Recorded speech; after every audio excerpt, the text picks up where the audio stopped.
If you're actively seeking ways to build your mental toughness, navigate life transitions with grace, or simply find inspiration to keep moving forward, then you're in the right place. Welcome to the Art of Beautiful Thinking podcast.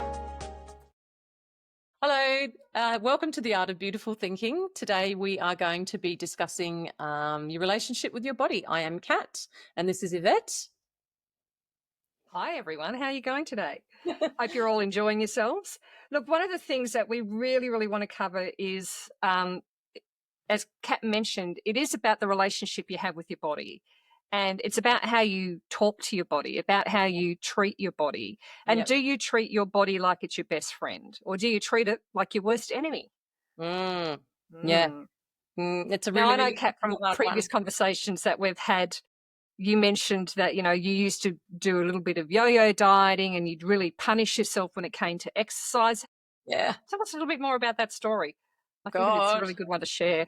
Oh, look, and I know I'm not alone because I think this is a really common experience for a lot of women. So I was that person that would go, I was brought up to be told by, my dad used to tell me, oh, you're so fat, why are you so fat? When I look back on photos, I'm not fat at all. I wasn't fat. I was always a big kid because, like, as in tall and raw boned, because I'm a 6 foot tall woman.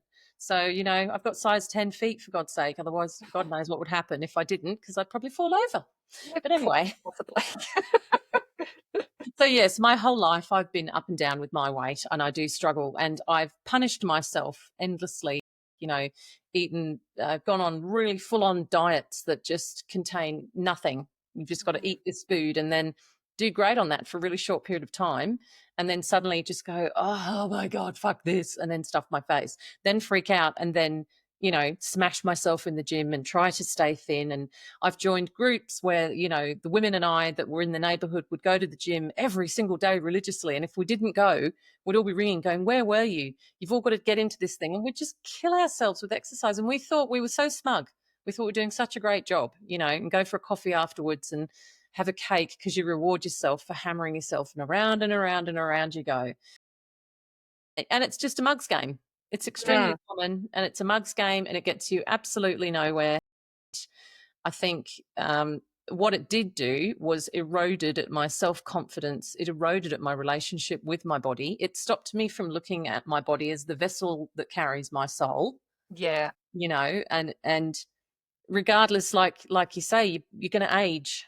Things are going to happen that are going to be beyond your control. You're going to go through menopause if you're lucky enough to stay alive to that age.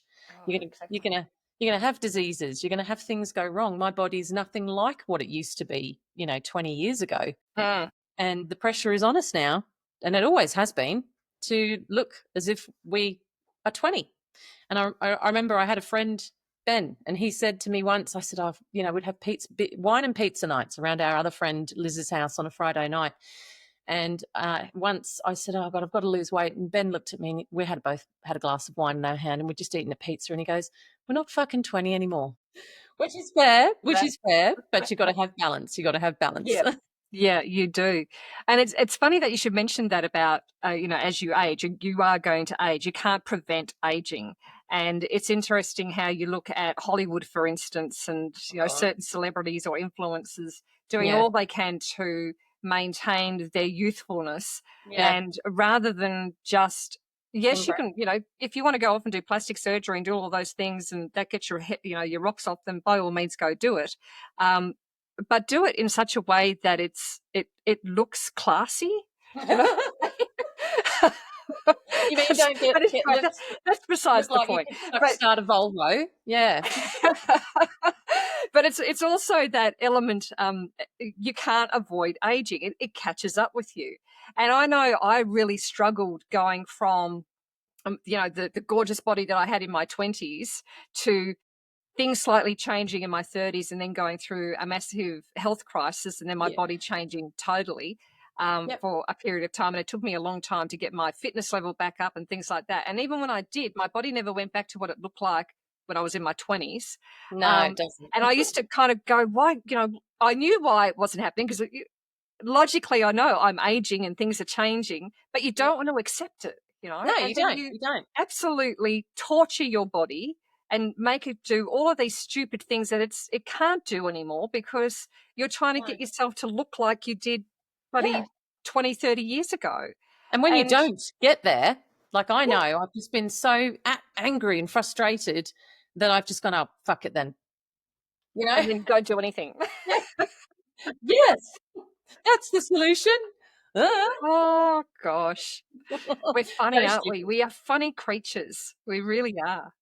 And Well, I mean, we're fed a load of shit, aren't we? We're fed a load of it's shit. it's it's insane how we treat our bodies. It really, really is. And your body is the thing you're born with, obviously. You know, you come into this life and you come into this life with your body. Your body is the only thing that is with you all the way through until D-Day. Yeah. That's right. And it's with you all the way through that. You can't Mm. get rid of it. No. You can change it like some people try to, but you can't actually get rid of it. So treat it like it's your best friend. That's how, and Yeah. it took me a long time to get to that point of rather than treating it like my enemy, because to a point I was, you Yeah, know, me too. it'd be the not liking the way that I looked, basically begrudging my body for not looking the way that society says it needs to look. And that didn't help with the fact that I couldn't find clothes that, fit me because of my body shape. And we've spoken about this before, where my body shape, only about 5% of people in the world have it, and it's not a really unusual body shape. I'm just broad-shouldered and smaller down the bottom, but it's Yep. not very many women have that body shape. No, no. It's not quite. It's not Very common. broad-shouldered and And sporty. so fashion isn't Mm. designed, like clothes are not designed for women with that body shape. So No. someone who had been into sport most of their life and things like that, it was a real struggle for me. And then obviously going through menopause and my body changing shape again, and still having the broad shoulders and still having the smaller. So I'm more top heavy than I am down the bottom. And it again, very, very hard. And then that gets that little monkey mind, that little monkey chatter going. And you look at yourself in the mirror and you go, well, I don't look like I that don't look like size them. zero, not that No. I ever wanted to look like a size zero, but you still try to. It's Yeah. weird. It's like you It's logically know just, it's not the right thing to do, but you yeah. still do it. You just Yeah. do it because, well, I mean, you just have so much pressure. I Yeah. had so much pressure from a young age. Like, I know my stepsister and I would go out, clubbing and stuff in England, and she'd be like, "Oh, you just need to lose some weight." She'd be always at me to lose some weight. I look back, I was like a size 12 or something, and I'm a That's big. 6 foot tall woman. Like, I'm Yeah. 6 feet tall, I'm 182 centimeters, and I was a size 12. I think I weighed. Now, this sounds like a lot. I think I weighed about 70 kilos back then, which for a woman my height is brilliant. It's amazing. It's actually quite small for a woman your height. Tiny, yeah. And now I'm way more than that now. But anyway, I've had several children and I'm not making excuses, but I've kind of pulled back on the whole, I actually don't give a shit as much, as long as I Yeah. can still wear decent clothes and I'm not in pain and I can move and I feel healthy. I mean, I have goals to lose weight, but I do it in a different way. So the way that I used to lose weight was, okay, I've got to look hot, I've got to look good. I'm going out clubbing. I want to wear this outfit. I want to be skinny. I want to look attractive, and that's how it used to be. And I'll flog myself and I'll starve myself. And I can remember once I was in a play. This is when I lived in England, and the focus was all about being thin. And I remember that week I lost something like 5 kilos because every day, all I ate every day was an apple. Oh, Yeah. wow. And I was 16, or no, I was 15 at the time. Now that's not healthy. Not at all. But I was obsessed about the fact that I can remember putting on, like, because we were in the chorus and had to put on this special dress and with a corset and everything. By the end of the week, the corset was just disappearing. Like, I was just cinched in as tight as you could go. And at the start of the week, I was like, oh, I don't like how this feels. And that's the kind of shit that I used to do when I was young, because I used to Wow. feel really bad about the way I looked. I think also being really tall, everyone's like, oh, you're as tall as a supermodel, but you're not skinny like one. Oh, Yes, we're not all supermodels. yeah, no. Oh, you've got a really pretty face. It's a shame you can't lose some weight. Oh, wow. But it's interesting how they looked at your height, and as you said, you're shapely, so you are actually shaped like a woman. Um, if you think of women are meant to be, giving birth to children and stuff, and what's the main thing that you need to have there? You need to have hips, you need to have, Yeah.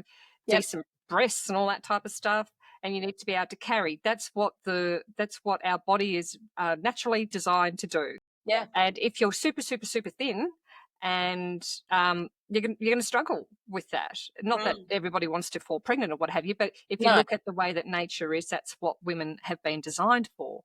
And we do, we try to put ourselves in this bucket of what we see on social media or what we see Yeah. on TV. Yep.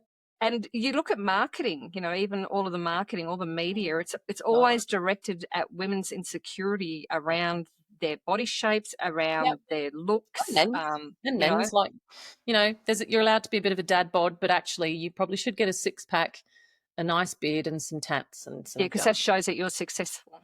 Yeah, that shows that you're a masculine man. Yeah, yeah. Yeah. But And you'll attract all the chicks when you do that. But but yeah, then you go it's through menopause and you think, I couldn't give a fucking shit about attracting blokes now. I really no, couldn't. no. Well, I mean, it's interesting when we talk about what we used to do when we were younger, especially when you mentioned about the constant dieting and it was all about looking good. And that's the thing. When we're younger, that's literally what it's about. It's about Yeah. wanting to look good, wanting Yep. to feel sexy in certain clothes and all that type of stuff. Yeah. Yep. Um, and exercise a lot and look good and eat well. But back then it was dieting. I didn't really diet. I just used Starve to yourself. eat for my exercise type of thing to complement that. But as I've gotten older, my attention has changed from being fit and looking good for externals, like externally to Yep. please other people, Yeah. to becoming more about pleasing myself and to Yeah. also ensure that I have mobility as I get older. Yeah, that's a big one. That's a really big So, one. Yep. yeah, so it's no longer the And focus is no heart longer health. about looking good. The looking good component to me is Yep. that's an added benefit because you're Yeah. doing all of this stuff, Yep. but it's really about keeping my fitness level going, keeping my mobility going, and having a healthy lifestyle so I can have longevity. Yeah. Yeah. And Eating I a lot of don't get veggies. to the age Yep. of, like 70s or 80s or whatever, and needing to be with a walker or on Right. one of those scooters or whatever the case may be, because I haven't actually really taken the time to look after myself. Well, I mean, some people, unfortunately, yeah, obviously, barring For all the bad different luck, reasons, yeah, yeah. the bad luck stuff that can happen, but Yeah, definitely do improve your chances of having mobility into your later years if you look after your heart health, if you eat, exactly. a proper diet, and if you, yeah, mobility is hugely important. I really noticed, and I'm sure a lot of women will agree, when you go through menopause, suddenly your joints ache, and Yeah, suddenly you just yeah. don't have the stretchiness that you used to have. It's just Mm. crazy. Yeah, and you've really got to start fighting to maintain that, haven't you, then? Well, not fighting, but you've got to change your routine and make sure that you maintain it a lot more. But I think it does come back to mindset. It really It does. comes back to mindset. Like you've said some amazing things about connecting your mind to your body. And I've always found it's funny when I used to try and lose weight for something, an event, or, to get into some sort of clothing or whatever it was, that was very temporary. That very, very temporary, that motivation. Even if you sustain it for 12 weeks or whatever and end up, looking like $1 million in that dress for that night, you've done it. And I would drop off again. And it's not about, now as I age, it's more about getting rid of all that guilt, getting rid of all that self punishment, and moving into a space where you go, okay, I'm going to love my body and I'm going to love myself. I love myself for who I am now. However, I know that I need to improve my health because that's also part of loving and cherishing myself. And I'm going to do that for me. I'm going to take the time out to do that for me, to prepare good meals with lots of veggies in them, real food. And I'm going to drink more water. And I'm going to spend that time doing the other things that are important to help me maintain that mindset, such as exercise, such as, taking a bit of time for self reflection, a bit of gratitude, all of those kinds of things. I'm grateful for my body. I'm grateful for the meat sack that my ghost gets to ride around in. I like that, the meat sector might I've, go I think goes I've stolen right. that from somewhere. I think I've read that somewhere. I can't remember who I've stolen that from, so apologies. But that's what we are, right? Isn't it? Well, it's interesting because see, I used to say the same thing about it's a meat sack and it houses our soul, but I look at it differently now. I kind of look at it and go, well, it's actually made up of the same stuff as your soul. It's all the same thing. It's just that it's in a denser formula, and so it looks like a meat sack. but really when you break it down, it's just a whole lot of energy. Yeah. And what is energy? It's just light. And so I kind of look at it and go, it actually really is your soul. It's everything. It's the whole It really thing. is an expression of It your is an soul, that, expression isn't of it? it. And Yeah. so treat it with respect, Yeah. because it is that expression. And it's the way that how you are, I suppose, talking to yourself internally is how it's representing itself externally as well.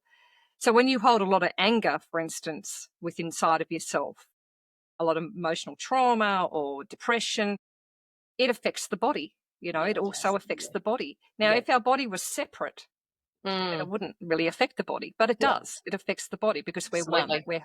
We are totally connected with it. We are one. And that's why it's so important, I believe, to have a really mutually respectful relationship with it, rather than disrespecting it or like totally ignoring it and Yeah. pretending, like looking at it and going, oh, well, I don't like the way you look because you don't conform to this and all that type of stuff, and treating it like it's Mm. separate to you because it's not separate. Or It giving is up on you. it. Giving up on it because it's just too hard. And I think anyone watching now who has ever been in that space where they've just gone, oh, I just can't fucking do this. I just fight Mm. my own monkey mind all the time. I just can't do this anymore. I feel you because I've been there.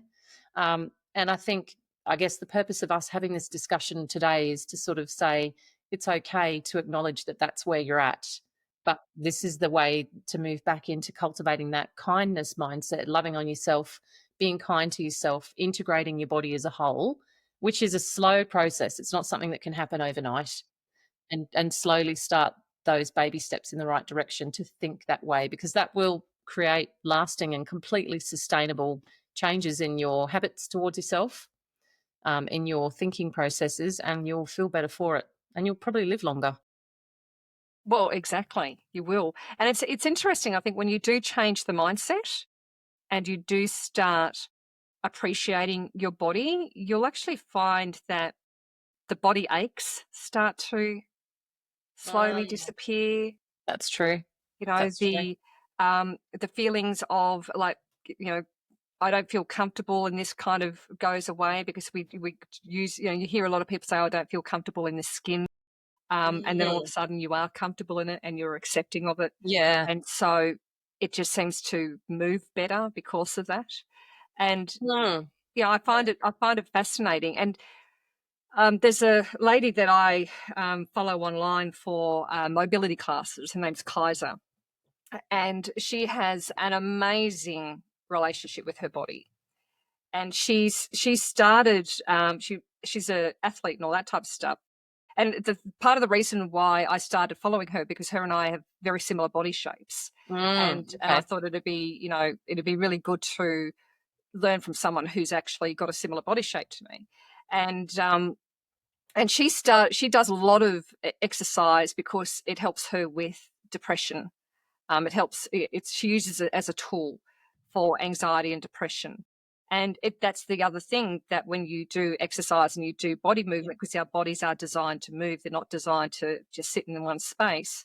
Um, you you find that through that it does, you get the dopamine hits and all that Mm. type of thing, and you feel fabulous after you exercise. And it's about finding the right exercise for you. But where I'm going with this is she talks to her body in a positive manner, and she also Mm. says to really listen to your body. Like if your body's in pain, listen to it. Why is it in Yeah. pain? Yeah. If you're exercising and you're doing the whole trying to push through pain because you're going, oh, I have to push through it because that's what they tell you to do. No Mm. pain, no gain. No. And she basically says it's a load of rubbish because you're just going to hurt yourself more. Yeah, I So agree. and if you do hurt yourself, then you're going to not be able to actually do any form of exercise anyway because you've injured yourself. So she says, really listen to your body and hear what it's trying to tell you. And that's not, and I'd like to take that a step further and say, it's not just about with exercise, Yeah. it's Definitely. also about in life. Yep. What is your body trying to tell you? When you're feeling a little bit of soreness somewhere, why? Why do you feel sore in that area? Why are If your you've got a headache, neck and shoulders killing you because you're stuck yeah, in a workplace that you hate and you feel like you. exactly. So the stress and the tension and all that type of stuff. So your body is actually trying to tell you something. It's trying to say to Mm. you, calm your mind, mate. Yeah, listen to Settle the really down. quiet voice, Settle because that down. voice is so Yeah. whispery, isn't it? It's Yeah, really because the chemical reaction you're causing in your body is actually affecting, yeah, it's affecting how you move. It's affecting yep. whether you're relaxed or not. And Your so she vagus says, yeah, nerve. really Yep. listen to it. And then Mhm. do the same thing with food. If your Mm, body if you're feeling your body with a lot of junk or a lot of poison or what have you, really look at it and say, well, does my body really need this? Does it want yeah, this? And the body will as soon as you start feeding it the right stuff or cutting out those poisons that you've been doing, it'll it'll start to glow and grow. It'll love you for it. It's just one of yeah. those things. Or just change it up slowly. Like, I mean, I got to tell you, I'm completely in I'm on the wagon in as far as my Pepsi Max addiction is Oh, concerned. yeah, yeah, yeah. So I have a disgusting Pepsi Max addiction. I love it. It gives me the instant dopamine hit. It I drink it and it just makes my brain explode with joy. And I haven't had a Pepsi Max in maybe 2 weeks. I'm doing really, really well. And I've been Wow. drinking Yeah. lots of water and green tea instead. So when we say if something really hurts you and causes you pain, we're not saying if it gives you discomfort. Because I think when you first start exercising and when you first start, changing the way you eat and looking at things differently, you will feel discomfort. Hmm. That's okay. You're going to feel discomfort around changing your habits and, a bit of mental distress, or a bit of a feeling different in your body because you're eating different food. But it's pain and discomfort are two different things. So, Exactly. yeah, it's Exactly. normal It to feel is. that. And Mm. I think that goes back to being a bit more compassionate with your body Mm. as well. Mm. Yeah. Do you have compassion for your body? Do you I think I started off the conversation that way of treating your body like your best friend. Like do exactly that. Respect it like you would respect your best friend. Love it like you love your best friend. Be compassionate with it like you do with your best friend. Yeah. Have So empathy for it. allow some stress and expect that when you start making changes that you're going to feel different. You are going to have some discomfort. You're going to have You some will. uncomfortable thoughts. You're going You to have will. some uncomfortable feelings in your body, and give yourself time to make changes. This is something that Exactly. I'm really bad at. So I'm like, I've been dieting for like 3 whole days and I still haven't lost 20 kilos. Oh my What is God, going really? on? What are you doing wrong? 20 kilos in 3 days. Come I on. know, I know. I'm so goddamn impatient. It's terrible. It's something that I've really got to work on. But Gosh. yeah, just be really patient with yourself and take your time to, because like you're saying, it is a relationship with your body. So instead of Mm, going, right, I'm going to do a diet, I'm going to join the gym, get a personal trainer, I'm going to do this, and this. I'm going to make it all these habit changes. That's great. But when you make it a relationship, that's totally different. it's Relationship totally different. And is you'll have better results because you're being yeah. respectful. Yeah, And it takes time to grow a relationship, doesn't it it? does. It takes It time to does. figure out what works and what doesn't work, Yeah. what lines you're going to cross and what lines you won't cross, and where the boundaries sit, and how that forms into a routine over time. So if you're having a new relationship with a partner, you would expect to take, quite a few years maybe before you even thought about really solidifying that marriage, because you expect it to grow. But I think this is the thing with your body. Your relationship with your body is the same. If you've never really, and people can go through their whole lives and they can have no relationship with their body. I totally agree. Yeah. Absolutely none. And they've Yeah. never had one, and they don't even process this stuff or think that they've got a right to even think about this kind of stuff because they're too busy running around doing everything else for everybody else or living in that other headspace. So that concept of saying, I'm going to have a relationship with my body. Well, what does my body like? What does it like? It likes fresh water and it likes broccoli. Yeah. It Mine likes does fresh air, you fresh know. air and sunshine. Mine does not like gluten at Yep. all. Yep. At all. Yep. I've tried to go back on the gluten. I can eat a bit of it, but if I have too much of it, it's just too hard on me. My Yeah. joints don't And like I'm the it. same. And I think that's a menopause thing as well because our enzymes change as you go Yeah. through menopause. Yep. But yeah, it is an interesting thing because that goes back to the whole that relationship and how you talk with your body. And a lot of Mm. people punish their Yeah. body. Yeah. And I've been when guilty. you've been punishing your body for such a long time, it does take a while to rebuild that and repair that relationship again and for your body to get back to being in homeostasis to 100%. And we may be thinking, we may be disguising it in a form of, oh no, I'm on a diet and I'm doing the right thing by my body, and I'm going to the gym and I'm working out for 2 hours a day or whatever. But that's actually punishing your body. Your body doesn't need that. It just needs to move in whatever capacity that you want it to move to keep it fit and healthy, for what you need for you. And it just needs the right nutrients, the right foods.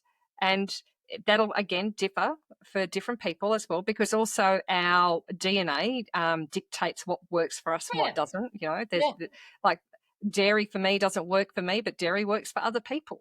And that's why it's really important to listen to your body, because why would you consume something that really upsets your body, and by cutting it out, that it's going to make you feel 100 times better? Well, let's talk about that, because I think the answer to that is because it tastes good. Yeah, there can be that. Like, you think of sugar. Sugar's a huge addiction, isn't it? Sugar's massive, and there's so much research coming out now saying that sugar is almost as addictive as cocaine. And And you think of that and you go, well, and that's why when we start to cut out sugar, you get you get cravings, you get headaches.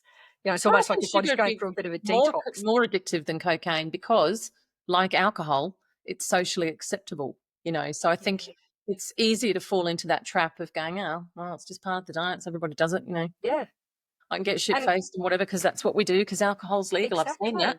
I've seen people destroy their liver and they think, it's not as bad as drugs. Well, actually, it's really, really nasty in massive amounts. Yeah, it's an incredible neurotoxin that makes people do really dumb shit. Well, again, more research coming out to say that alcohol is one of the highest consumptions linked to cancer, and it doesn't matter how much you consume. It could be one glass, it could be binge drinking. Every time you have alcohol, you are giving yourself a high chance of getting cancer. That upsets me. That upsets me, because I really do love a glass of red wine. It's a wine. I know. Really, really love one. Yeah, that's upsetting. But I believe, as I said, I believe in the 80-20 rule, which is 80% of the time eat really, really well, and the other 20% consume what you want, because you've got to spoil yourself and stuff like that. But if you're eating well the majority of the time, then you can do that. You can give yourself a little gift, or like spoil yourself from time to time, and that's fine. I think that's okay. It's when you're doing it all the time, that when your weight's really it really throws the body out of whack. Absolutely. I'd like to go back to how people talk about.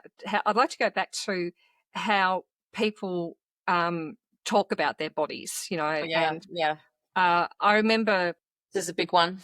I remember in my I think I was in my late 20s, and again I was going through one of those body changes, because as we were speaking about before, the body changes throughout your life, and my body was going through a bit of a change, and I didn't look as athletic as I used to, and all those types of things, and I was feeling a bit down and out, and I think hormones were playing a part there as well.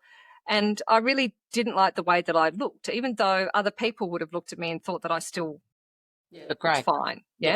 But for me, I was like, no, I don't like the way I look. And we were traveling. We do a lot of travel overseas, and we went to Spain, and in one of these trips. And I remember seeing the Spanish women and going, oh my God, they are so confident within their skin, within themselves, with how they look. And they came in all, like all women do, all different shapes and sizes, but they weren't trying to be skinny women. They were so, you could see that they were just proud, absolutely proud. And they held themselves really, really well. And I was like, wow. I did want to be like that when I grow up. I went to Spain. I went to Playa de las Americas, if that's how you say it, because that's how we said it when we were young, when I was 16. And same thing. I could not believe it. You go to the beach and there's just the Spaniards had all come over for the weekend. It was like a long weekend in Spain. So it's like their party island. Oh, yeah. And the women were just all different shapes and sizes. And some of them were really quite, because I, at the time, being 16, thought, oh, God, I'm so fat. I look back now and I was a freaking stick. And I was like really embarrassed to be getting around in my bikini. And these women, some of them were really quite very, very large, curvy, chunky women, but they looked amazing because they just owned it. They didn't give a shit. They're getting around, they've got stretch marks and they've got cellulite, brown, like really, really brown from sun tanning, and they looked amazing with their gorgeous hair, and they're fierce and they're happy.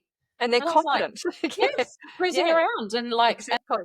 exuded something. And I thought, wow, that's something we do not do well No, in and I Western and I culture. remember having that conversation with my husband. Sort of, I pointed it Yeah. out to him because I was just in awe of it, and I Yeah. pointed it out to him, and I went, "It amazes me to see these women like this because Yeah. in Australia it's not like that at all, Oh God, you know. no. And we're all trying to conform, and we're all trying to look a particular way, In and Jeff England. was sort of Mm. saying, and Jeff just went, they look sexy, they look absolutely Yeah. because they are so confident, they just Yeah. look so sexy. And I thought, well, you know, I'm going to basically take this on and be more aware of it. And I did. I started to be a bit more aware of it and be a bit more relaxing, I suppose, Mm. about how I was treating myself.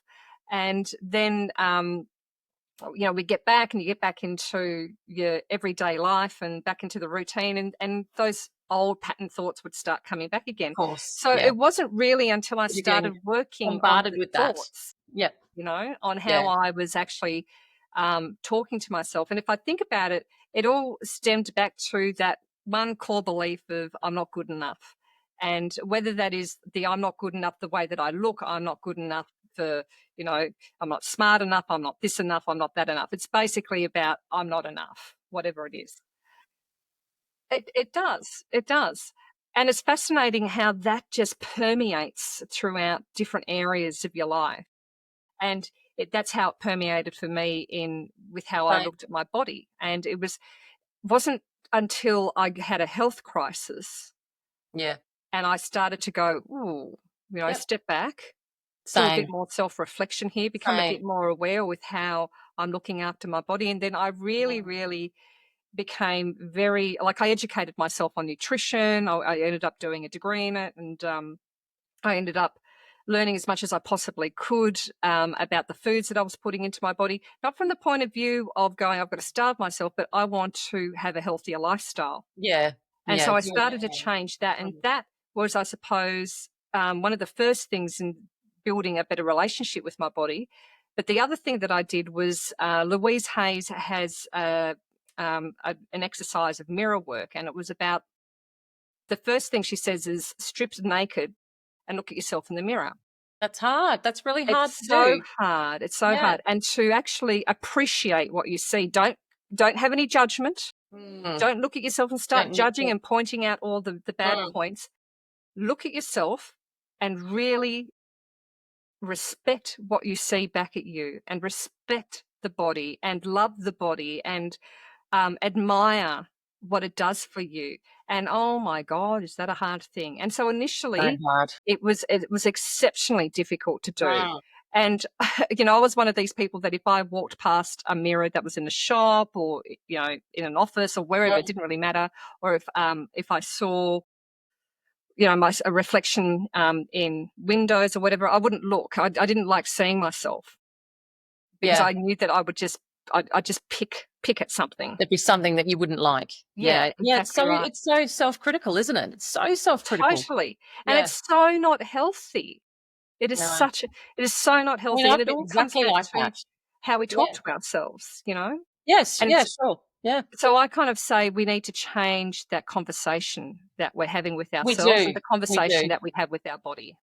And it's really hard. It's really hard. Like I know after I lost my daughter and I had my health crisis, um, I became very angry with my body for failing to bring my daughter safely into the world. So my relationship with my body initially was one of encouraging it to come back to life, get those kidneys and liver get back to life. Come on, let's go. I use Louise L. Hay affirmations to do that actually. And then once I knew that I was safe and I was, you know, out of the house and going back to live away from the hospital, then I thought I was engaging in a journey of self healing, but actually I was engaging in a journey of really hating on my body. And I Punishing it. basically did not, yeah, I started off gently and then I became harder and harder and harder. And I was hiking and I was just like losing weight, had to lose weight at all costs. It was all about, what's my blood pressure doing this week? What's my bloods looking like for my liver? How's that working? Okay, back to the brown rice and, vegetarian food, and let's just really hammer it. And I think what started as good intentions became a lot of self-punishment. I mean, I lost 26 kilos in 9 months. That was crazy. And even after that, my doctor said, look, and I was a stick. I got right down. I was very thin. And at one point, my doctor, I went out to lunch with friends and I ordered a plate of plain veggies. And I realized after about 2 mouthfuls that they'd put loads of oil and butter in it. And I literally went to the toilet and threw up. Oh, wow. I mean, that's eating disorder town. Yeah. So, and then I went, what sort of snapped me out of it was my doctor, my AoBT, my obstetrician. And he said, I think you're becoming very healthy physically, but mentally you're not doing so well. He said, you're not relaxing. Could you possibly have a glass of red wine, like, maybe a couple of times a week? And I said, how much should I have? And he goes, just a standard drink, once, maybe twice a week. And I said, what's that? What's a standard drink? He said, it's about 200 mils. And I would go home then, and I remember getting a bottle of wine and measuring 200 mils and then sitting there and drinking that bottle of wine, because it's the only thing I could control. It was That's the only thing in my amazing. life I could control at that time, was the food I was putting in my mouth. I was so panicked about making a full recovery. I'd had such a scare of what my liver and kidney had done. I was like, oh, is my liver and kidney going to fall out and choke me today? Yeah. Yeah. But It's that such a wasn't bit of healthy. trauma playing up The there trauma. as well. But it wasn't healthy. It wasn't Yeah. healthy. Like, it wasn't. I mean, what I was eating was very healthy, but it was ridiculous. It had gone too far. So there was no relationship developed with my body. There was like a hatred, a shame, an anger that I'd let myself down, that my body hadn't been able to look after and make my daughter survive. And it was awful. So that's really what it comes back down to. I think the key is, no matter what you're doing, how you're choosing to be fit and healthy, whether you want to lose weight, whether you want to build muscle, whatever it is, you want to do it from the perspective that you're doing it for the relationship with your body, to love your body. Because we just don't do that. Yeah. For a good outcome. Yeah, absolutely. And it's, again, mutually beneficial outcome. Yeah. Yeah. Because it's interesting, isn't it? Because even though we can treat our body really, really poorly, really badly, and it still sticks around, unless you've done a really, really, really bad job, and you're on your deathbed. But it usually sticks around, and I think that's the interesting thing. It wants to stick around. Yeah. It wants to do the right thing by you. Yeah. So we're so incredibly well designed, and we take it for granted is the other thing. Totally. Homeostasis is this incredible thing that our body does, where it literally tries its damnedest to restore stability and function. Correct. Right? I don't know why. My husband's got this verbal stim, and he always goes, maintain stability, maintained. He does it all the time. So when I think I think that comes from a sci-fi thing, doesn't it? I don't know. It's from something. It's the joy of living with a man with autism. But anyway, so like homeostasis is all about stability and maintaining the body's functions, and your body will take from Peter to pay Paul and do whatever it's got to do to make that right. It'll always be trying to make that right. It's what we do to it that pushes it out of homeostasis. Yeah. And so it's always trying to come back to homeostasis. That's right. Yeah. And if we work in tandem with that, like the supercomputer, if you will, is already doing its job in your body. You don't even have to think about it. All you've got to do is give it the correct fuel, and do the correct movements, and just give it the time to do that. But if you're not interfacing with that computer, if you're not listening to it, you don't know what it needs. You don't know what it wants. Exactly. I mean, you've hit the nail on the head. The body is absolutely phenomenal. It does amazing things, and there's so much going on internally that you are totally unaware of. Absolutely. And it's funny because I've recently started a different form of meditation, and this particular form is to really go into your body and sense each body part, including your organs, like sensing absolutely every single bit of it and feeling that life force in all those different areas. And I tell you, at the end of it, it feels amazing. And you just, and I come out of it always having a bit more of appreciation for my body. Yeah. And it's just a 20-minute meditation, but you just go through each part of your body and just really breathe into that part, but also become observant, as I said, of that life force, that life energy that's there. Really interesting, Yeah. I mean, And you're a black I belt in this stuff. sorry? You're a black What was belt that? in this stuff. I'm a You're a black black belt in belt this stuff. basically in I meditation. don't think I'm I'm a black belt still. in it. No, Oh it's good. gosh. It's good because for anyone that's watching, they can know and be reassured that I'm very much a learner with this sort of stuff, like going inwards and that kind of self awareness. I got self awareness mentally, but the spiritual side of things, the more metaphysical stuff, very much a learner. So I find when you say things like that, I think, holy shit, girl, you're Really? good. You're good, girl. That surprises me because I kind of I believe in white belt mentality, so Yeah. I'm always learning. Well, you're So I so don't. humble, I know, but you are a black belt at meditation. There's no two ways Thanks, about mate. it. I'll take that on. I'll take that on.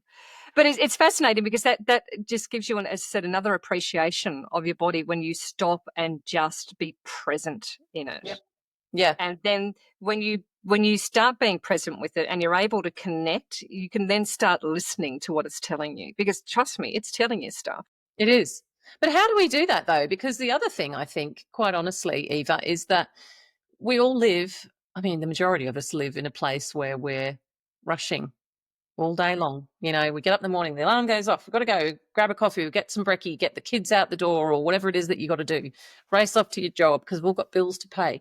How do we carve out that time to stop and appreciate? Because then we come home, obviously, and self-medicate with a bit of TV because you've had a shitty day and you've got to zone out because it's draining. And then we watch all the drama on the TV that's going on in the world today and we sit there and go, oh, that was fucking depressing. I'll go to bed and we'll do it again tomorrow, hey? Well, you've just said it then. Like we come home, we do all, we'll do the cooking or whatever, and then we sit down on the couch and we watch TV. So how long you're watching TV for? Carve out Yeah. some of that time, Yeah. Or I mean, an easy thing to do is just before you go to bed, like when you're getting ready for bed and you're laying down, just do some deep breathing into and becoming, as I said, just become present Yeah.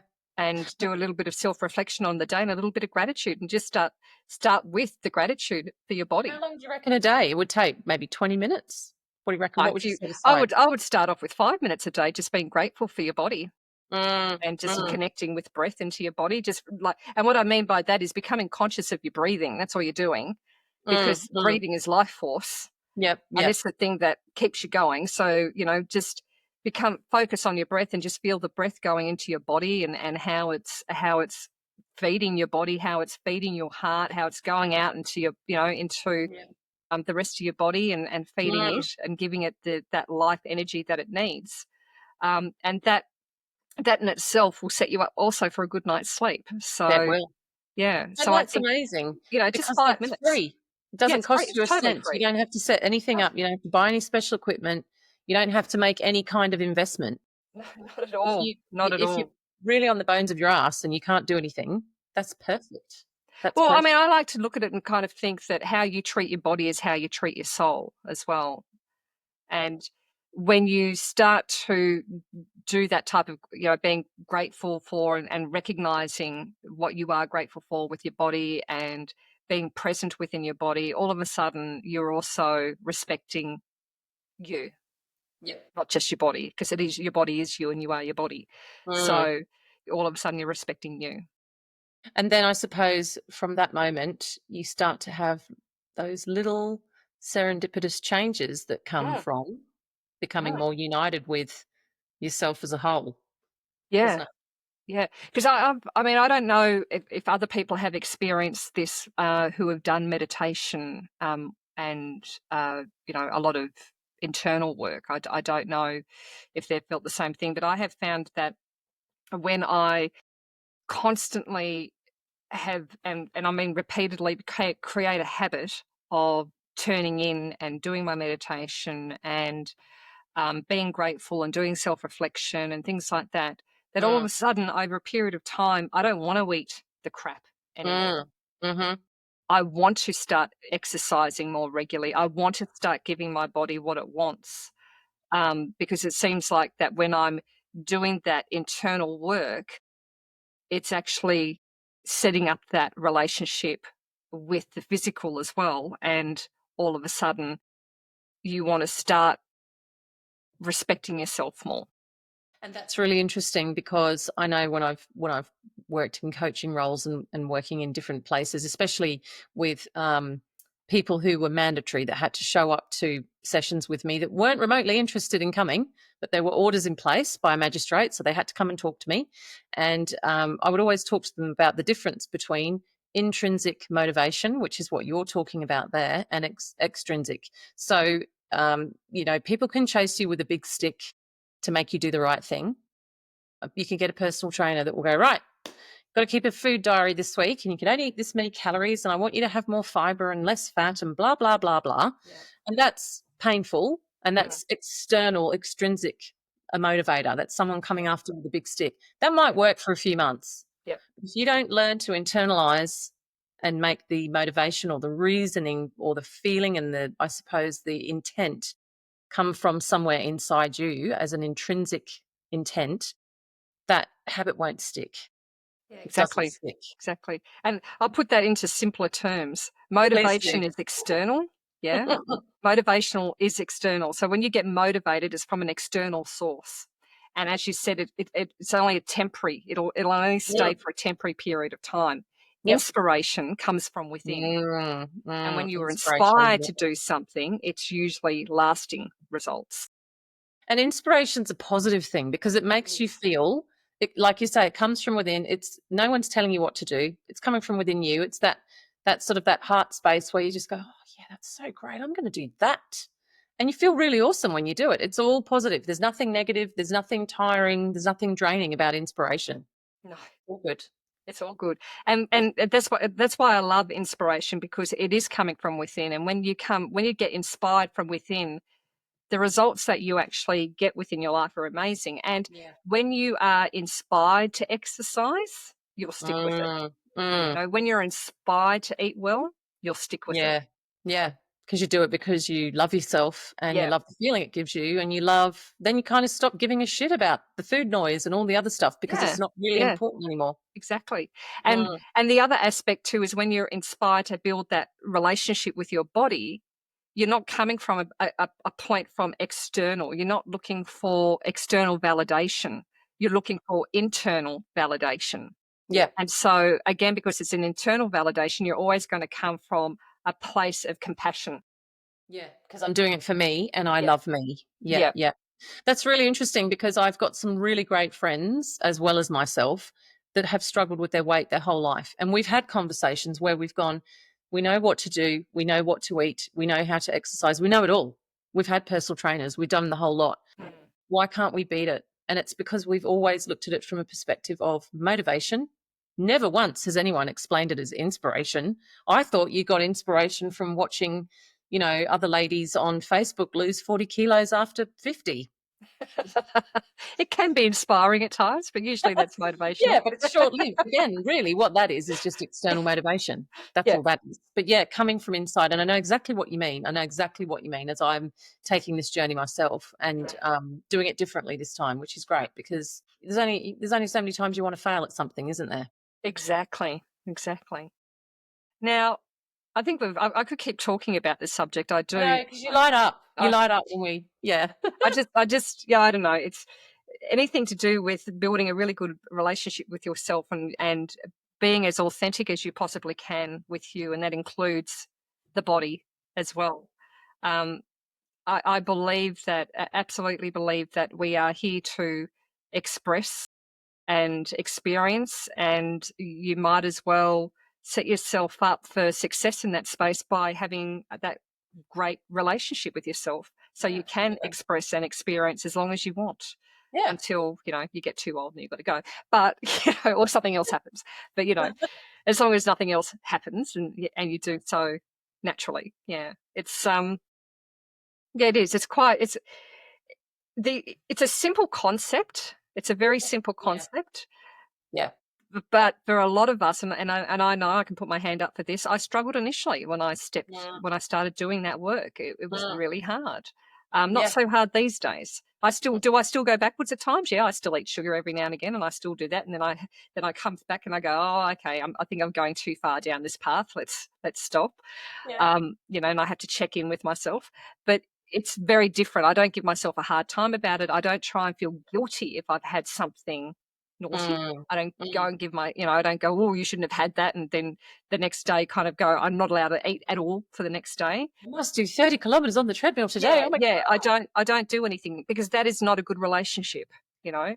And so for me, it is really the relationship I have with myself today is very different to the relationship I had with myself when I was in my 20s, in my 30s, and even in my 40s. So, And the beautiful thing about making it a focus on the relationship with your body and with yourself is that the only person that can have any influence or control over that ultimately is you. No one else can stop you doing it. absolutely. You don't need money. All you need is a bit of time and a Yeah. bit of focus. Yeah. And just start again. It's, as I said, 5 minutes a night if you're looking at the internal work. If you're Mm. looking at the, physical element of eating well and stuff like that, start gradual. Start small. It's about changing habits, and gradually change one habit. And after that, that becomes a habit, then look at the next thing that you need to change Yeah. until that becomes a habit, rather than trying to do it all at once. Because sometimes when we try and do it all at once, it becomes very overwhelming. Yeah, So sure. start small and Yeah. build on it. And be Yeah. compassionate because you are going to fail. There's going Yeah. to be failures. Failures are Yeah. failures are fine. You're going to I go failed backwards and plenty you're of going to go times. forwards and you're going to go backwards and you're going to go forwards. Yes. It's Yes. just how it is. Yeah, that's life. If you're not failing, you're not growing. That's just how it is. Exactly right. So on that note, I think that's probably enough for today's session, but we do actually have a basically it's a body relationship checklist up on our website, and have a look at that, suss it out, It's see where good. you're at. It's just a bit of a guide to help you with what you can do daily, Yeah, and to see where you're at, I suppose, to just assess where you're at today and what changes you may need to do to improve. Yeah, exactly. and build a better relationship with you. Yeah, Otherwise, thank you for your time, and please come and join us on our Facebook community page if you've got any questions about today's episodes, or even if you've got suggestions for future episodes. We'd yep. really appreciate it. Thank All right. you Thank guys. you. Bye. We'd like to say a huge thank you to our incredible audience for your continued support. Our mission is to ignite your spark, empowering you to be a beacon of light for others.